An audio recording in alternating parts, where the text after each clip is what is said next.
Hey, what's up folks? So, you are watching my review of Larcenauts. That's right, it's going to be an interesting but also juicy video for sure, as there is a lot we have to talk about. Because for the last couple of weeks, this game has been hyped up a lot. Well, in reality, it's a bit of a different story, okay? So stay tuned for that. This is going to be a jam-packed review and where I'm going to give you an overview of what this game is all about. I will share what I liked and did not like about Larcenauts while playing it, and I'll give my final verdict at the very end, telling you if you should be buying this game or not. So with that being said, let's jump right into the metaverse and get this party started. Let's go!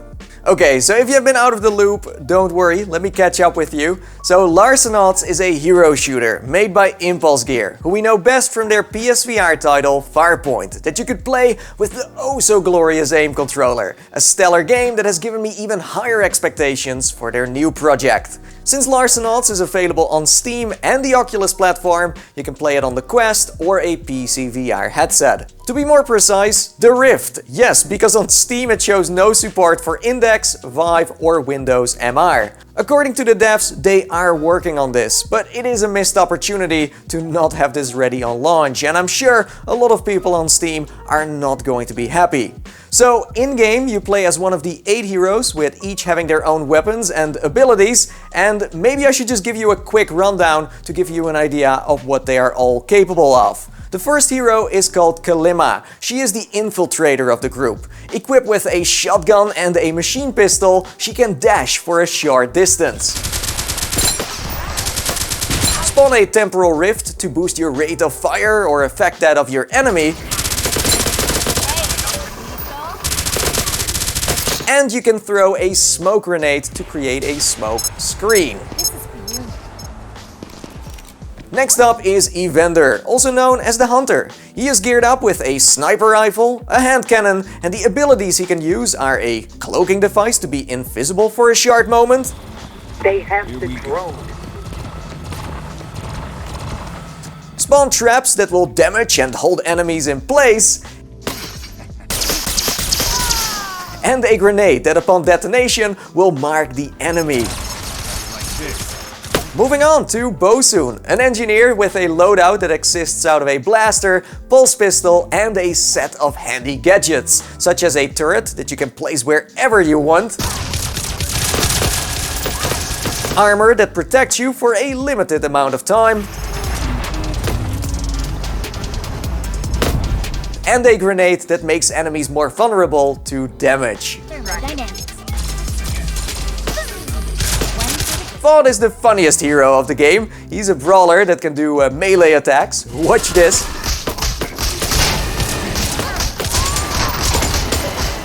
He can also grasp onto an enemy to leap forward, spawns fungal circles that confines enemies to a small area,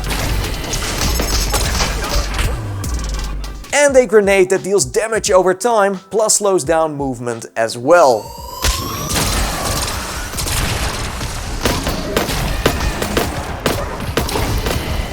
Then we have Thal, a huge robot that holds the Guardian title. It wields a machine gun, pistol and most importantly a bunch of shields. As you can see, one of them is mounted to the hand and the other can be thrown in front of you. Last but not least, he has a grenade that sends damaging pulses to enemies and at the same time heals allies.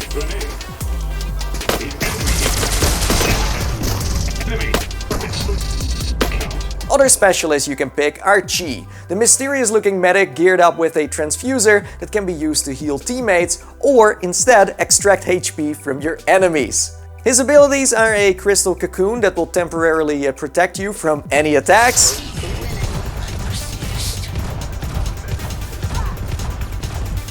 you can spawn a so-called Galani field that heals everyone surrounding you, and a leech grenade that turns the damage taken from a foe into HP for yourself.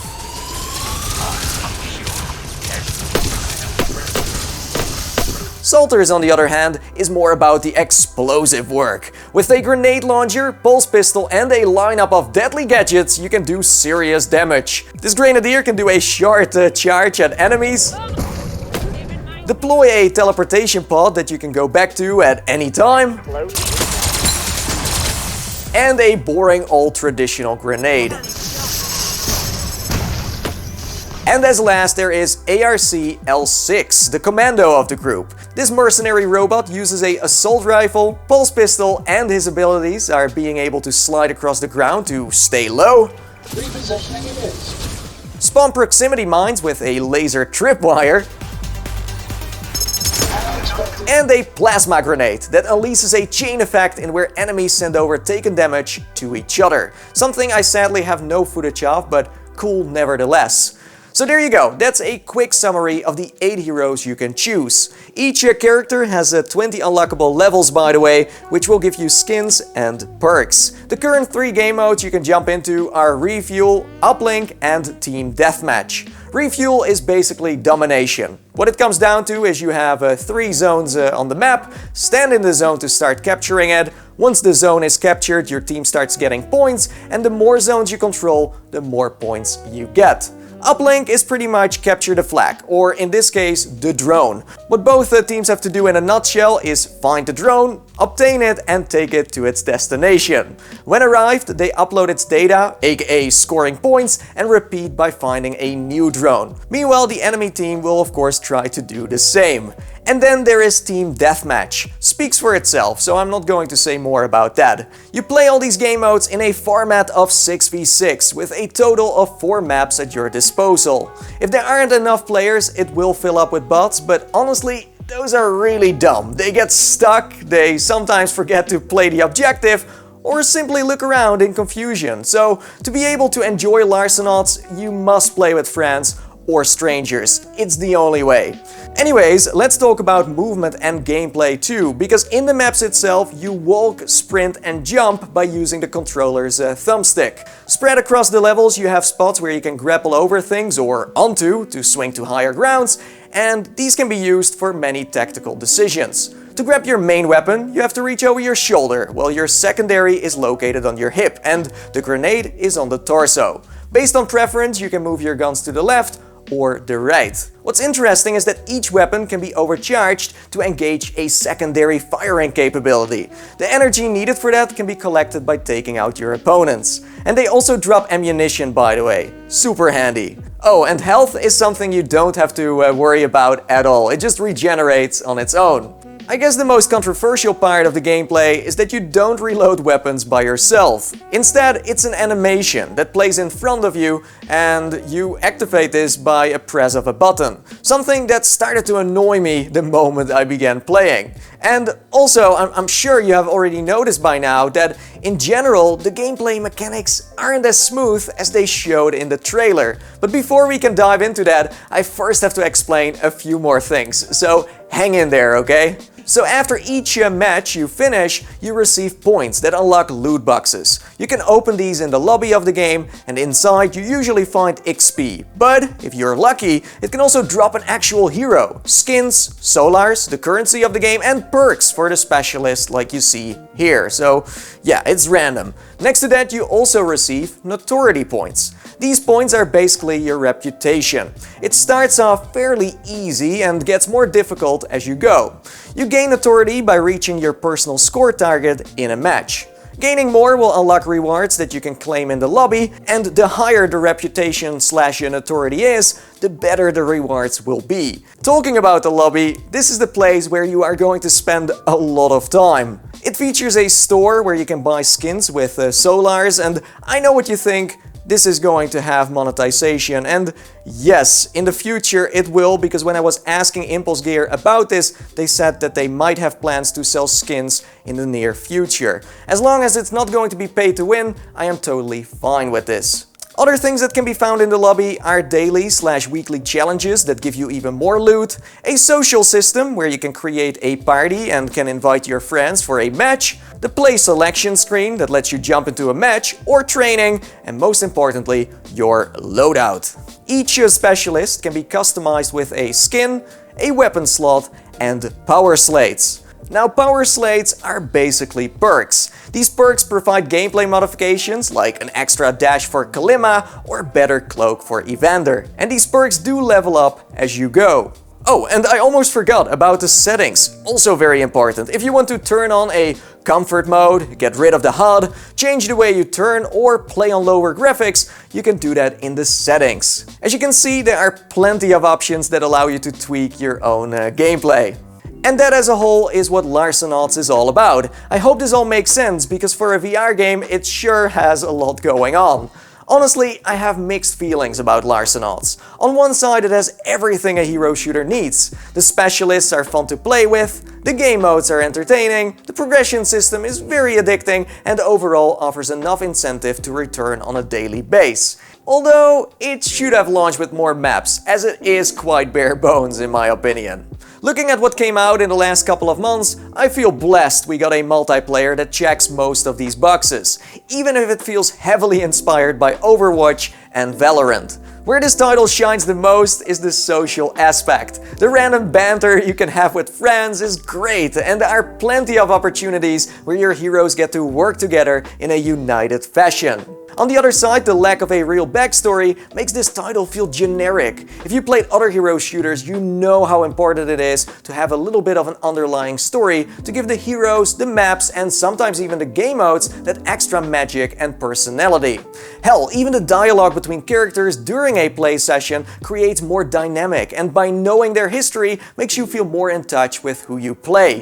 In Larcenauts, there is barely anything that points to a story, making it look and feel shallow by design. Its tutorial starts off promising, with the game telling you that you just became a part of a dream team, but that quickly loses its magic the moment you step into your first match. It pretty much throws the rest of the story out of the window. Besides the short moments your hero says a random voice line in the lobby or during battle, you have no idea what the Larcenauts drive in general. Don't get me wrong, the visuals, soundtracks, maps, voice acting and art direction of the heroes have been done really well, but they aren't getting used to their full potential because of the lack of a story. I do think this can be solved by giving the game a cool intro after you've finished its tutorial. Writing in more interactive dialogue could help too, and giving each hero a backstory while explaining their abilities is definitely a must. This can even be done by creating a series of short videos. Anyhow, as I hinted earlier, the movement and gameplay in Larcenauts isn't very smooth and feels far from ready. I was invited by the devs to review the game, but instead it felt like I was part of an early beta test than an actual play session that was consumer ready. Overall, the movement feels like you are playing a flat PC game that has been ported over to VR headsets. I'm serious, if I would play Larcenauts with a mouse and keyboard, it would be a blast. But in VR, it's a buggy mess that doesn't necessarily make much sense either. And that leads us nicely to the auto-reloading. According to the developers, the reason why they went for these reloading mechanics is because they did not want it to slow down the gameplay. But in my opinion, it actually does, as it's probably faster to reload yourself than to watch this animation play in front of you. Also, from a game design perspective, it's very strange to take complete control over the hands of VR players for a couple of long seconds. It's like they are hijacking your VR controllers, something I just can't get used to because it's not normal. As cool as these reloading animations would look on a 2D screen, they don't fit in a VR game. All they do is break the immersion, slow down the pace, and even worse, block your view from time to time. I am not against auto-reloading, but in this case they went a bit too creative with it. And talking about being creative, when you sprint, your hands show up in front of you. Yes, it's happening in the same fashion as the reloading. Luckily, there is an additional sprinting mode called Immersive that gets rid of this, thank God. It definitely makes the game a lot smoother, but also introduces a new bug in where your weapon goes completely nuts. That's what you have been seeing throughout my gameplay. Some other things that happened to me while playing were my weapons jamming out of nowhere, trying to grapple but it wouldn't register, getting stuck in the rough terrain over small bumps, and even fell through the map once. But I think the bug that triggered me the most is the fact that the players around you can constantly push you away because they simply have no mass to them. It makes you go all over the place. This makes it hard to get a sense of where you are in VR, but also messes with your aim. One of my YouTube colleagues, BMF, had to leave the game for this exact reason. So from a movement point of view, it felt like there was a bug around every corner. Okay, moving on to a total different subject, and that is balancing. I'm sure you all agree with me that that's key in a hero shooter like Larcenauts. As a new player, it's nice to easily blend in with the people who have been playing a game a lot longer. My concerns with Larcenauts is that the higher levels will be able to easily dominate a match, since they have all the OP heroes and perks, while someone who just started off doesn't. I'm afraid that the players who are going to be online 24/7 and grind the hell out of this game will ruin it for the newcomers. I reached out to the developers asking about balanced matchmaking, and this is what they said. I quote, "There are a number of factors that go into matchmaking. Notoriety is used as a part of that calculation, so those who have been playing the game a long time will generally be matched against other high levels. This is only one component though, so you will still see players of all skill levels playing together, especially at launch. Ultimately, what it comes down to is that players that work as a team will do much better. Even if one team has everything unlocked and the other team has nothing, if you are good at the game and you work as a team, you will probably win. In terms of balancing gameplay, we only allow users to bring in 2 power slates. So even if you have been unlocking lots of boxes, you still need to decide on your favorite 2 power slates to bring into the game. Yeah, so this answer, in my opinion, isn't very assuring. Let me tell you why. I do agree that partly the Notoriety System can help balance out the game, but saying that a team with barely any perks or additional heroes has the chance to win from an enemy who is completely decked out is hard to believe. I think that 90% of the time the enemy will dominate the match when they got all the perks and heroes at their disposal. So yeah, they have to or decide to nerf certain heroes or make it easier for newcomers to get their hands on one early. But let's see what happens when people finally start playing this, and maybe it's gonna be fine. Who knows? Last but not least, I want to highlight the party system. In the lobby, you can create a group, invite your friends, and then start playing. Sounds easy. But the weird part, however, is that only the host can invite players. There is no option to give rights to others to invite people as well. The only solution at this moment is to start a game and invite people from within a match, as this isn't bound to the host. So what I'm trying to say here is that it doesn't allow you to make your party public or private. And we all know what happened to Solaris, so I do hope they are going to fix this ASAP. Yeah, so Larcenauts has the potential to be the next popular multiplayer in the VR scene, but needs a lot of work in the movement, social, and maybe even progression department to succeed. The baseline is definitely there, but looking at the state the game is in right now, I would recommend to hold off and wait till they address these issues before you spend your money. The good news is that Impulse Gear has already rolled out a roadmap where they say they will add manual reloading, a private lobby, and much more. And if they are able to fix those problems, I think this game is on its way to become the Overwatch or Valorant of VR. Although I do wish they would have sorted these things beforehand, instead of rushing Larcenauts to market in the hopes that consumers will just accept this. Maybe they should have considered launching it as an early access title on Steam and App Lab to set the right expectations, but instead they act like they are ready to go. I want to thank you so much for watching. If you enjoyed this video, then be sure to slam that like button and join the discussion in the comments below. I'm very curious what you think about this title. And with that being said, until next time, see you in the metaverse and bye bye for now. Oh yes.